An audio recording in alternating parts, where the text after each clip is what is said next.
And it always shocks me when I look at the first, tablet or the first phone of the genre, and then I look at the latest one, and you see the changes, you see everything that's happened in between, but it's more remarkable to see the things that are still the same. I look at, the first iPhone, and even up until about like the iPhone's SE2, like there's still a lot of similarities. Obviously, the SE2 is a much better phone, but there's still a lot of similarities. The home buttons, the display, not really, but like the way it looks. And it's really hard to go beyond, what Apple, and when Apple makes a first product, or any manufacturer really, they make a first product that's so great and it looks so good and timeless. It's really interesting to see how they market the next product, to make it that much better. And with the first iPad, I mean, obviously, I don't think anybody's planning on using this thing anymore. It's pretty outdated. The hardware is pretty outdated as well. But when you feel this thing in the hand, this thing arguably feels more premium than a lot of iPads, than a lot of phones, than a lot of laptops that I've been using. I mean, this thing kind of feels like a MacBook, to be honest. Like the new, like M1, like the cream of the crop. This thing feels like that. And when I hold this thing, when I flip through it, when I go through the software, I pretty much have like an expected experience from it because I know what to expect from this type of device because I've owned it for a couple of years. But that hardware, the way it feels in the hand, still shocks me to this day. And it's still one of the best reasons why I love the iPad for sure. Now, I won't leave an iPad 1 link down below, but whatever other iPads or tablets that I recommend this year, I'll leave them linked down. You can get them from there and help support the channel at the same time. Now, the front of the iPad 1 surprisingly had that 9.7-inch panel that was pretty much recycled over and over and over again to a lot of other iPads.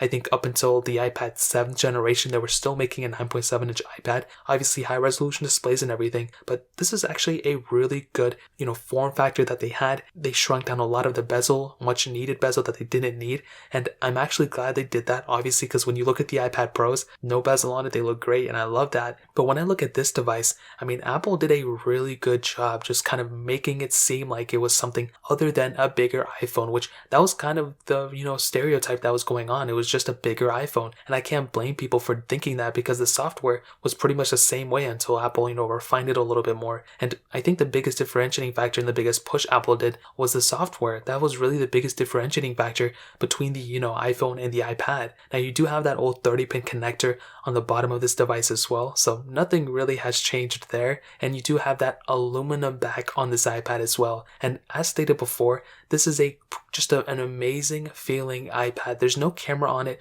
There's no micro SD card slot. There's nothing crazy like that. But it doesn't need it. It doesn't. I mean, it would have been great if it had a camera or something. But at that time, this thing 10, 11 years ago, 2010, this thing came out. This is some really, really strong hardware that Apple released. And like I said before, when you feel this thing in the hand, when you, sift through your fingers and you go through all of it, this is a premium feeling iPad that still feels like the day it came out. It's so crazy to me that this thing still feels this premium, and it's still its strongest asset. Now, I don't know how much these iPads are going for in the used market because I haven't checked. I think I bought mine for like $70, but I would probably recommend everyone to go and buy an iPad 1 as a collector's item. Like I said before, a lot of these iPads, a lot of these phones that are, were once upon a time the greatest thing, they are going up in value like crazy. I don't know what the iPad 1s are at right now, but based on a lot of other iPhones, some of them are going up. And if you want to, I would recommend probably buying them, to be completely honest.